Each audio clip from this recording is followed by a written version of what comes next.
Previously, on a Train King James review.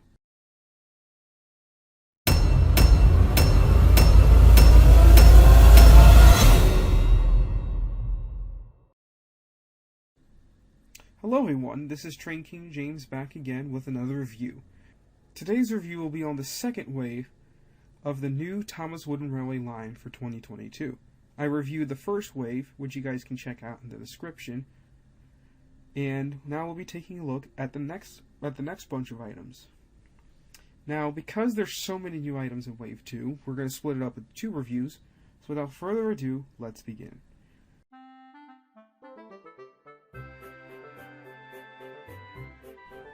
Now, I discussed the history of the line itself in Wave 1, so I'll just go into a brief description about Wave 2. Wave 2 started to appear in stores in late May to early June of 2022, featuring the majority of the products left to show for the rest of the season. This included engines, rolling stock, sets, and destinations. Let's take a closer look at some of the engines and rolling stock.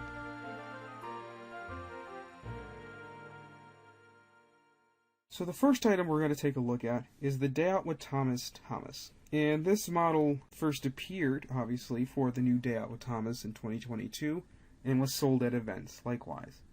I actually have two versions of this item. One of them was a gift, and the other one I purchased myself.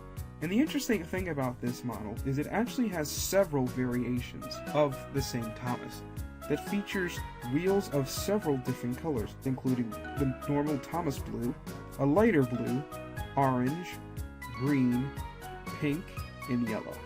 Thomas has the same standard face and has extra Day Out with Thomas decals on the sides, buffers in front to go with the rest of the brand.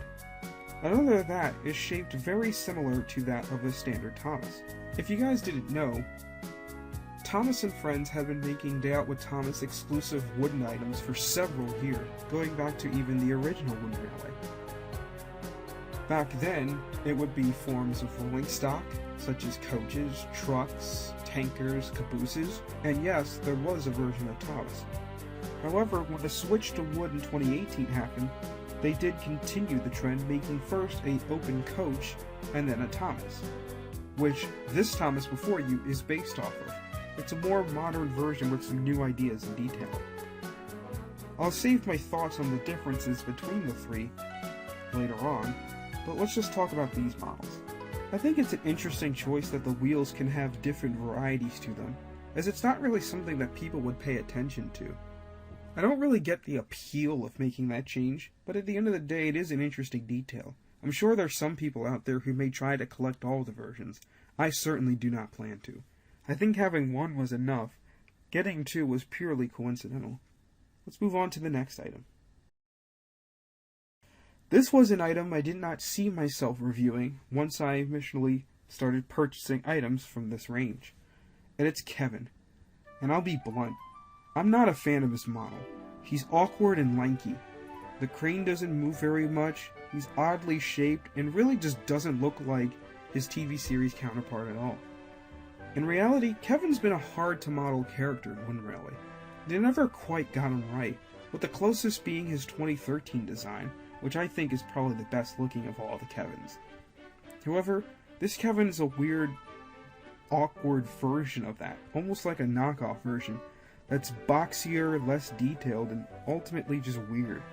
Kevin sports a surprising shocked face, or even nervous face, as if this is Kevin after damaging something, which I think is very weird, considering we almost rarely didn't see Kevin smile.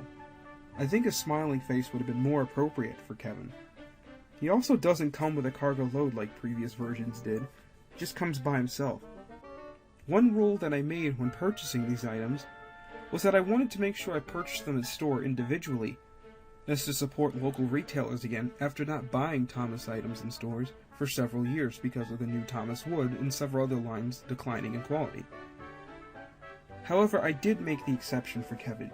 I saw a relatively cheap eBay listing for Kevin that listed him well below market value, and I figured it'd be worth the review, as I paid less than $10 total to get Kevin in box. In reality, if I had the choice to pick up this guy in stores, I would pass. He's just not that great of a design for the character. He's awkwardly shaped, and probably is the worst of the line so far. Let's take a look at the next item. Here is the first of two pieces of rolling stock we'll be looking at today. It is the shovelson truck with paint, as it is so named. Here, it's a standard truck with a very interesting face that has paint cans loaded on top very haphazardly, with paint clearly spilling out from the top onto the bottom. There's a lot to like about this. For one thing, it's nice to have troublesome trucks again. For several years, the only troublesome trucks you could buy were the giggling troublesome trucks. And I guess technically the bubblesome trucks, but you know, you really didn't want to have bubblesome trucks. But to me, this paint truck is a little closer to the bubblesome trucks than it is the giggling troublesome trucks. And I'll explain. Paint is a very specific load, and not one you'd really use a troublesome truck to carry. You'd prefer it in something closer to a flatbed. Here it is kind of an interesting concept with the paint barrels all haphazardly stacked, but the fact is the truck will be basically spilling paint for all of its time. And it's one of those weird details that doesn't really work for me, because personally I prefer a truck to be carrying a load that would just look normal. The giggling troublesome trucks are carrying a tarp load, and ballast, and or stone. And I think it's a simple, easy thing to display, and it's such a variety of uses to it that it doesn't stand out too much.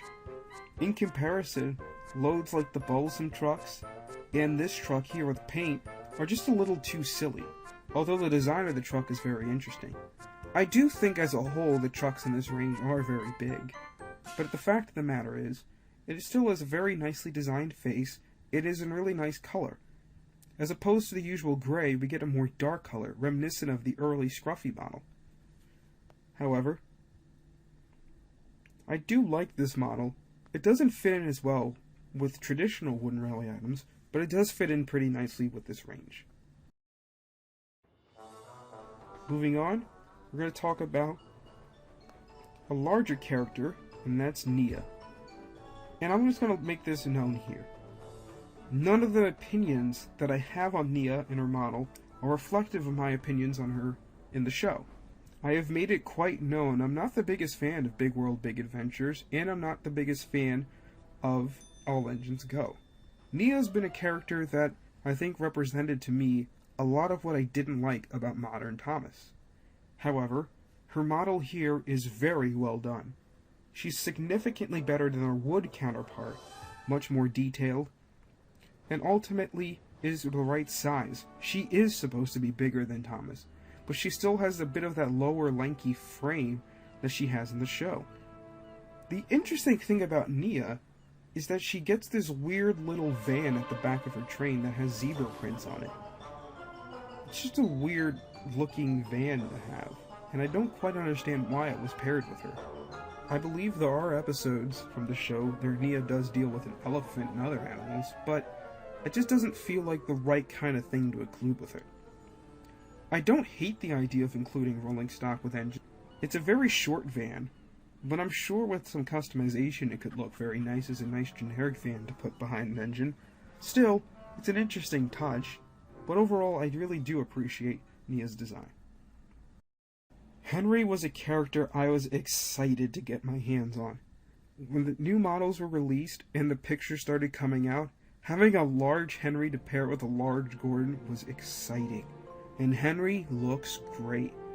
Henry may arguably be one of the better wood models, as he is stunning. He has the size to boot. He's got a very interesting expression. His face, he's got a shy smile, almost nervous, but I kind of like it. It is fitting of Henry's character at the show. He has excellent detailing on the sides.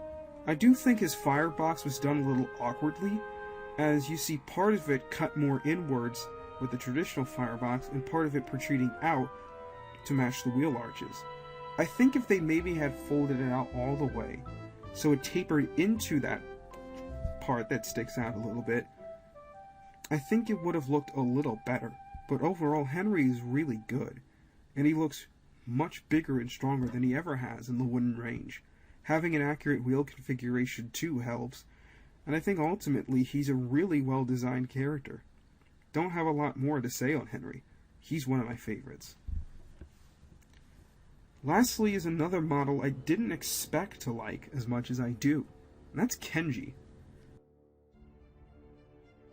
Kenji is really well designed, and I'm going to give a very interesting compliment to Kenji. He looks a lot like the traditional wooden railway design. He has a nice passenger coach to go along with his front, as he is a passenger electric engine, nice pentagrams, and excellent detailing. But he really does look like an original Thomas wooden railway item, just with different wheels. And I think that's a really cool design piece. He fits in probably the best with traditional wooden railway. Kenji is sleek and stylish, and I really can't help but fawn over the model. Really nicely designed, and ultimately one of the better designed characters of the range.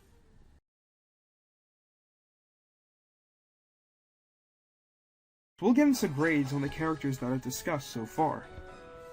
I give the Day Out with Thomas a 6 out of 10. I think it's another repaint of Thomas. I think the variety is very interesting, but ultimately not much else there. Kevin I gave a 4. He's the first character I've given a score below 5 for, simply because I'm just not a big fan of his design, and had I not gotten him cheap, I probably wouldn't have picked him up. The paint truck I gave a 6. The idea is there, I'm not the biggest fan of its execution. Nia, I gave a 7.5 out of 10. I think the engine itself is very nice. I think the rolling stock could have used some changes, some aesthetic details maybe, to brighten it up a little bit and make it a better fitting piece with the pack. Kenji, I give an 8.5 out of 10. He's really well designed, and he almost feels like original wooden railway when you play with him. Henry is a 9 out of 10. He's nearly perfect. His detailing is excellent, and he's just a really great model, and the best of the bunch that I've reviewed so far. Now you may be wondering why I haven't tackled the remaining engines. We'll be doing that next week.